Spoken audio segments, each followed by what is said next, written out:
Assembly సమావేశాలు ఏర్పాటు చేశాం. ఎన్ని రోజులన్నది ఇంకా డిసైడ్ చేయలేదు. 17వ తారీఖు ఉదయం ఆల్ పార్టీస్ తోటి మీటింగ్ ఉంటుంది. ఆ మీటింగ్లో ఎన్ని రోజులు నడిపించాలి, ఏ సబ్జెక్ట్ మనం మాట్లాడాలి, ఏ క్వశ్చన్స్ వేయాలి అన్నది ఆ రోజు మీటింగ్లో డిసైడ్ అవుతుంది. బహుశా నా అంచనా ప్రకారంగా మళ్ళీ దగ్గరలోనే వరలక్ష్మి రథం ఉంది. అప్పుడు వరకు జరగవచ్చు అని చెప్పి నేను భావిస్తున్నాను. మధ్యలో మళ్ళీ ఆగస్టు 15 కూడా వచ్చింది.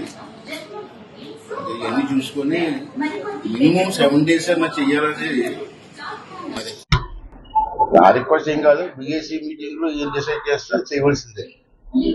అదే 17వ తారీఖు ఉదయం 10 గంటలకల్లా బిఎస్సీ మీటింగ్ లో డిసైడ్ అవుతుంది. దాని ప్రకారంగా అసెంబ్లీ రన్ అవుతుంది. అందరు స్పీకర్లు వచ్చారు.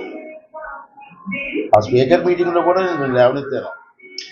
ఒక ఎమ్మెల్యే, ఎలక్టెడ్ ఎమ్మెల్యే, ఇది not a CM. Jaganmohan CM ఇప్పుడు ఏమన్నా ప్రతిపక్ష నాయకుడు కూడా కాదు. 11 వచ్చాయి. అంచేత ఒక ఎమ్మెల్యేగా అతను డ్యూటీ ప్రజలు ఎన్నుకున్నారు ఎమ్మెల్యేలని. అసెంబ్లీ టైంలో వాళ్ళ ప్రాంతం సమస్యలు అక్కడ మాట్లాడి దానికి పరిష్కార మార్గం అన్వేషించవలసిన బాధ్యత ఎమ్మెల్యే మీద ఉంది. అది ఎమ్మెల్యే డ్యూటీ. మరి నేను రాను, అసెంబ్లీకి రాను, చిన్నపిల్లడు అడుగుతాడు, చిన్నప్పుడు పాలు తాగను అన్నట్టు నేను అసెంబ్లీకి రాను అంటే ఎలాగండి తప్పు కదా.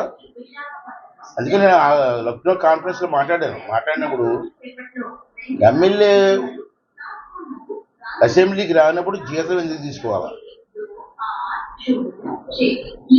ఇప్పుడు ఉన్న ఒక ఎంప్లాయ్ ఉంటాడు, ఒక ఫ్యాక్టరీలో పనిచేస్తుంటాడు. అలాగని కంపేర్ చేయట్లేదు. డ్యూటీ, బాధ్యత. ఫ్యాక్టరీకి రాను, నా జీతం నాకు ఇచ్చేస్తాడా? వందరన్నా నువ్వు ఇస్తావా? ఫ్యాక్టరీ ఉంటే అదే అసెంబ్లీలో కూడా ఎమ్మెల్యే అతను డ్యూటీ ఏంటి? అసెంబ్లీకి రావడం, మాట్లాడడం, ప్రజల సమస్య పరిష్కారం చేయడం. అతను అసెంబ్లీకే రానప్పుడు నువ్వు జీతం తీసుకోవచ్చు ధర్మ అని అక్కడ లక్నోలో మీటింగ్ లో మాట్లాడితే అందరు స్పీకర్లు కూడా కరెక్ట్, మీరు మాట్లాడేది కరెక్ట్ అని చెప్పారు. దాన్ని అమలు చేయాలి సెంట్రల్ గవర్నమెంట్. డ్యూటీలు చేయనప్పుడు నీకు జీతం ఎందుకు ఇవ్వాలా? జీతాలు డ్రా చేసుకుంటారా? అంటే జగన్మోహన్ రెడ్డి ఒకటో మొత్తం జీతం తీసుకోవట్లేదు. మిగతా ఎమ్మెల్యేలు అందరూ జీతం తీసుకుంటారు. వాళ్ళు ఎందుకు తీసుకుంటారు జీతాలు? డ్యూటీలు నువ్వు చేయనప్పుడు నీ జీతం ఎందుకు ఇవ్వాలా? దానికి పరిష్కారం కావాలంటే సెంట్రల్ గవర్నమెంట్లో, పార్లమెంట్లో దాని మీద నిర్ణయం తీసుకోవాలి. నేను ఆల్రెడీ రాసి పంపించాను. నేను ఇక్కడే కాదు, ఆంధ్రప్రదేశ్లో కాదు, ఏ అసెంబ్లీలో ఎమ్మెల్యే రాకపోయినా అతను జీతం తీసుకోవాలా అన్నది నాకు ప్రశ్న. దానికి సమాధానం ఇంకా రాలేదు. ఏమొద్దు. నేను అసెంబ్లీకి రాకుండా బయటకు వచ్చి సంతకాలు పెట్టిపోతున్నా కొంతమంది ఆ పార్టీ వాళ్ళు. నేనేం చేయాలంటే కెమెరా పెట్టాను, ఆటోమేటిక్ కెమెరా. ఎవరి సీట్లో వాళ్ళు కూర్చుంటేనే ఫోటో వస్తుంది. మళ్ళీ అసెంబ్లీలో ఉన్నాను కదా అంటారు. కాకపోతే ఈ సీట్లో ఉండాలా. నీకు ఒక సీట్ కేటాయించి చేస్తాం మనం. ఒక ఎమ్మెల్యేకి ఒక సీటు నెంబర్ ఇస్తాం. ఆ నెంబర్లో కూర్చుంటేనే కెమెరా ఆన్ అవుతుంది. ఆ కెమెరా ఆన్ అయితేనే వచ్చినట్టు లెక్క మాకు. అది కూడా పిలిచాను అసెంబ్లీలో. సంస్కారం ఉండి, రాజ్యాంగం మీద గౌరవం ఉండి, ప్రజా సమస్య మీద మా పోరాటం చూసినప్పుడు మాట్లాడాలి. ఇవాళ చూస్తారు రాష్ట్రంలో ఆ కుర్రాళ్ళకి ఉద్యోగాల గురించి మాట్లాడుతున్నారు కదా. డిఎస్సీనే ఏం తప్పు జరిగిందే? నీట్ ఒక్కడికి ఇవ్వలేదు. ఇవ్వకుండా ఇప్పుడేమో లోకేష్ గారు వచ్చిన తర్వాత 16,000 మందికి డిఎస్సీ రాస్తే 13,000 మందికి ఉద్యోగాలు వచ్చాయి. దానికి కూడా కాంట్రవర్సీ మాట్లాడితే సిగ్గుండాలి కదా. వచ్చి చూడు అని చెప్తున్నారు ఆఫీసులు కూడా. మా ఆఫీస్ గురించి రండి చూడండి. స్పోర్ట్స్ కోటాలో అన్యాయం జరిగింది అంటాడు. స్పోర్ట్స్ కోటాలో అన్యాయం ఏమిటి? కుర్రందా నీకు? ఎలాగే ముఖ్యమంత్రి సిగ్గు లేకుండానా? ముఖ్యమంత్రి అయ్యా చేసిన మనిషికి సిగ్గు ఉండాలి కదా. ఇల్లు చూడు, రికార్డ్ చూడు. స్పోర్ట్స్ కోటా అంటే తెలిసే నీకు? వీడు రోజా కబడ్డీ ఆడినట్టు అంటే అది స్పోర్ట్స్ అవి స్పోర్ట్స్ అంటే తెలియని వాడు నువ్వేమో ముఖ్యమంత్రి మాజీ ముఖ్యమంత్రి లేదా కబుర్లు చెప్తావు ఊరు రికార్డు తప్పు 13,000 మంది స్వభావ ఉద్యోగాలు వస్తే వాళ్ళందరినీ హేళన చేయడం కదా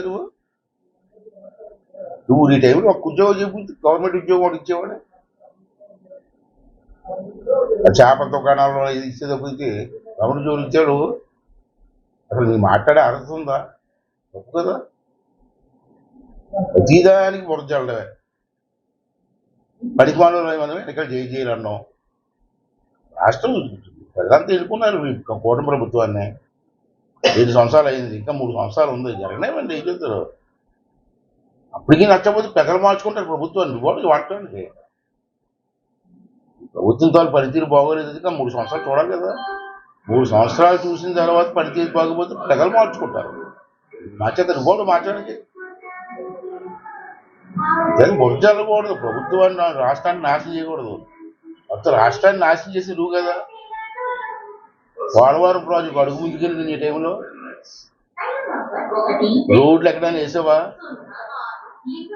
ఏమీ లేదు ఇప్పుడు అన్నీ జరుగుతున్నాయి ఏదో అప్పు చేసి తెచ్చి మొత్తం పెడుతున్నారు సెంట్రల్ గవర్నమెంట్ ఇవాళ మా అభిమాని గవర్నమెంట్ ఉంది కాబట్టి 4 డబ్బులు వస్తున్నాయి ఇది చేస్తున్నాం దాన్ని అప్డేటింగ్ ప్రయత్నం చేయండి తప్పుగా అంటే రాష్ట్రం ఎవరైనా ఉంది ఏ పార్టీ రావచ్చు అధికారులు తప్పదు లేదు భారతదేశంలో నాకున్న అనుభవం ప్రకారం 83 నుంచి రాజకీయాలు ఉన్నాను ఎన్నో ప్రభుత్వాలు చూశాను నేను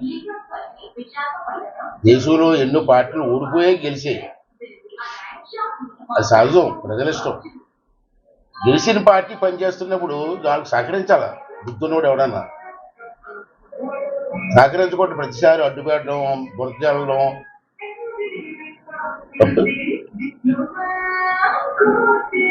తప్పది రాష్ట్రం మనం ఉంటాం పోతాం రాష్ట్రాన్ని మాత్రం బాగు చేసుకుని బాగు చేయవలసిన పరిస్థితి అందరికీ ఉంది కాబట్టి ఇప్పటికైనా బుద్ధి తెచ్చుకొని ఇంకా నాయకులు ఉన్నారు బొత్స సత్యబాబు లాంటి వాళ్ళు మంచి అనుభవం ఉన్న నాయకులు ఉన్నారు ధర్మాన ప్రసాద్ ఉన్నాడు బొత్స సత్యబాబు ఉన్నాడు ఇటువంటి నాయకులు అందరూ కూడా కూర్చోబెట్టి బుద్ధి చెప్పండి అయ్యా ప్రొసెస్లు ఇంకా బాగలేదు కదా చెప్పండి చెప్పి రాష్ట్రాన్ని పాడు చేస్తే ఎవరికి నష్టం మనకేం నష్టం లేదు రేపు చచ్చిపోతుంది మనం వయసు అయిపోతుంది అందరికీ మన పిల్లల భవిష్యత్తు పాడైపోతుంది రాబోయే తరం భవిష్యత్తు పాడైపోతుంది అది గుర్తుపెట్టుకోకుండా గెంతులేయడు 3 రోజులు గెంతులేస్తాడు బెంగళూరు పారిపోతాడు మళ్ళీ ఆ ప్యాలెస్ 3 రోజులు పడుకుంటాడు మళ్ళీ కళ ఏదో వస్తుంది మళ్ళీ వచ్చేస్తాడు ఏంటది పడతలేదు ఒక నాయకుడిగా